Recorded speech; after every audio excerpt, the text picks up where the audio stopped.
Welcome to kitchen and drive. ഇന്ന് ഞാനൊരു കിച്ചടിയാണ് ഉണ്ടാക്കാൻ പോകുന്നത്.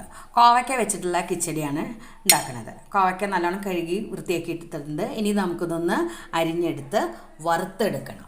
ആദ്യം തന്നെ നമുക്ക് കോവയ്ക്ക വെച്ചിട്ടുള്ള കിച്ചടി എങ്ങനെയാണ് ഉണ്ടാക്കണതെന്ന് നോക്കാം. കോവയ്ക്കെല്ലാം ഞാൻ അരിഞ്ഞെടുത്തിട്ടുണ്ട്. ഇനി നമുക്കിതൊന്ന് വറുത്തെടുക്കാം. നമുക്ക് ചൂടായ വെളിച്ചെണ്ണയിലേക്ക് നമുക്ക് കോവയ്ക്ക ഇട്ട് കൊടുക്കാം. കുറേശ്ശെ ഇട്ട് കൊടുത്ത് വറുത്തെടുക്കാം. ഇത് നല്ലോണം ഒന്ന് വറുത്തെടുക്കണം. നമുക്ക് കോവയ്ക്ക ആവുമ്പോഴേക്കും നമുക്കൊന്ന് അരച്ചെടുക്കാം. നമുക്കൊരു മിക്സിയുടെ ജാറിലേക്ക് ഒരു പിടി നാളികേരം, ആ കോവയ്ക്ക എടുത്ത കോവയ്ക്കയ്ക്ക് ഞാൻ ഒരു പിടി ഏകദേശം ഒരു അരക്കപ്പ് നാളികേരം എടുത്തിട്ടുണ്ട്.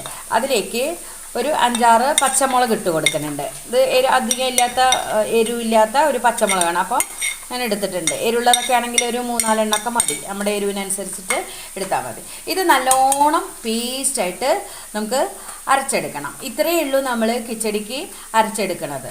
ഇത് നന്നായിട്ട് അരച്ചെടുക്കാം.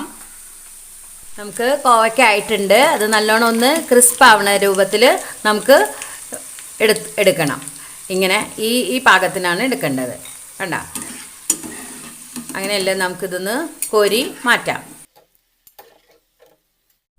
നമുക്കത് പച്ചടി ഒന്ന് ആദ്യം വറുത്തിടുകയാണ് നമ്മൾ ചെയ്യുന്നത്. വെളിച്ചെണ്ണയിലേക്ക് നമ്മൾ കുറച്ച് കടുക് ഇട്ട് കൊടുക്കുന്നുണ്ട്. കുറച്ച് ഇട്ട് കൊടുത്താൽ മതി. അത് ഒന്ന് പൊട്ടിയതിന് ശേഷം 2-3 വറ്റൽമുളക് ഇട്ട് കൊടുക്കുന്നുണ്ട്. കുറച്ച് കറിവേപ്പില ഇട്ട് കൊടുക്കുന്നുണ്ട്.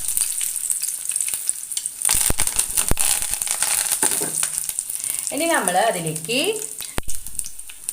ലോ ഫ്ലെയിം ആക്കാം. എന്നിട്ട് അതിൽ നമ്മൾ അരച്ച് വെച്ച പച്ചമുളകും നാളികേരം കൂടി അരച്ച് വെച്ച പേസ്റ്റാക്കി അരച്ചത് ഒഴിച്ചു കൊടുക്കാം. ഇനി അതിലേക്ക് ഒരു 2 സ്പൂണ് നമ്മൾ മിക്സിയുടെ ജാറിലേക്ക് കുറച്ച് വെള്ളം ഒഴിച്ചതും കൂടി ചേർത്ത് നമുക്കത് നന്നായിട്ടൊന്ന് മിക്സ് ചെയ്തെടുക്കാം. അരപ്പ് മാത്രമാണ് ഇപ്പോൾ ഇതിൽ ചേർത്തിരിക്കുന്നത്. ഇനി അതൊന്ന് നല്ലോണം ഒന്ന് മിക്സ് ചെയ്യാം. അതിലേക്ക് ആവശ്യത്തിനുള്ള കുറച്ച് ഉപ്പിട്ട് കൊടുക്കാം. നമ്മൾ കോവയ്ക്കൊന്നും ഉപ്പിടാണ്ടാണ് വറുത്തേക്കുന്നത്. ഇതിൽ കുറച്ച് ഉപ്പിട്ട് കൊടുക്കാം. എന്നിട്ട് അതൊന്ന് നല്ലോണം ഒന്ന് മിക്സ് ചെയ്തിട്ട് ലോ ഫ്ലെയിമിൽ ഒന്ന് ചൂടാക്കി എടുക്കുന്നുണ്ട്. ഇനി ഞാൻ അതിലേക്ക് ചേർക്കുന്നത് ഒരു ലേശ കടുക് ചതച്ചത് ഇട്ട് കൊടുക്കുന്നുണ്ട്. കടുക് ചതച്ചതാണ് ഇട്ട് കൊടുക്കുന്നത്. കുറച്ചിട്ടാൽ മതി, ഒരു 1/4 ടീസ്പൂൺ ഇട്ട് കൊടുത്താൽ മതി. നമ്മൾ കടുകിട്ട് പൊട്ടിച്ചിട്ടുണ്ട്.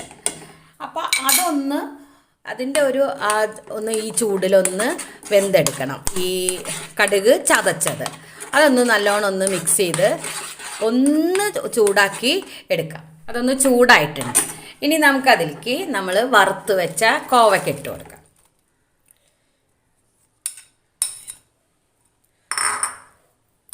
അതൊന്ന് മിക്സ് ചെയ്ത് എടുക്കാം. നല്ലോണം ഒന്ന് മിക്സ് ചെയ്തെടുക്കാം. ലോ ഫ്ലെയിമിൽ ഇട്ടാൽ മതി, ഫ്ലെയിം കൂട്ടുകയേ വേണ്ട. നല്ലോണം ആ കോവയ്ക്ക അതിൽ ചേർന്ന് ആ ഉപ്പും ഒക്കെ ഇതിൽ ചേർന്ന് വരണം. ഉപ്പൊക്കെ ഇതിൽ പിടിക്കുകയും വേണം. കോവയ്ക്കയിൽ നമ്മൾ കോവയ്ക്കയിൽ ഉപ്പിടാണ്ട് വറുത്തത്. ഞാൻ ഫ്ലെയിം ഓഫാക്കിയിട്ടുണ്ട്. ഇനി നമ്മൾ അതിലേക്ക് ഉടച്ച് വെച്ച തൈരാണത്. ഉടച്ച് വെച്ച തൈര് നമുക്ക് ആവശ്യത്തിന് ചേർത്ത് കൊടുക്കാം.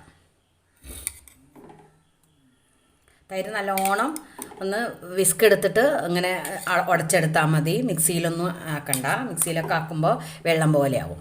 നമുക്ക് ആവശ്യത്തിനുള്ള നമ്മുടെ പുളിയുടെ അനുസരിച്ച് നമുക്ക് തൈര് ചേർത്ത് കൊടുക്കാം.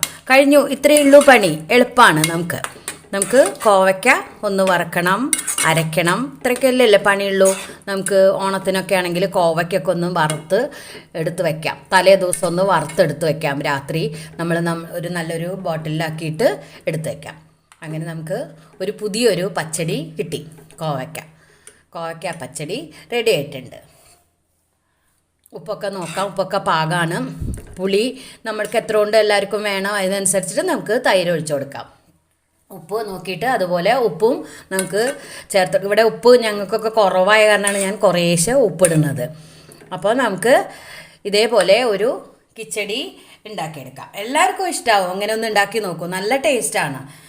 എല്ലാവർക്കും ഇഷ്ടമായാലൊന്ന് ലൈക്ക് ചെയ്യണം, ഷെയർ ചെയ്യണം, കമൻറ്റ് ചെയ്യണം. സബ്സ്ക്രൈബ് ചെയ്യാത്തവർ സബ്സ്ക്രൈബ് ചെയ്യണം. Thank you for watching.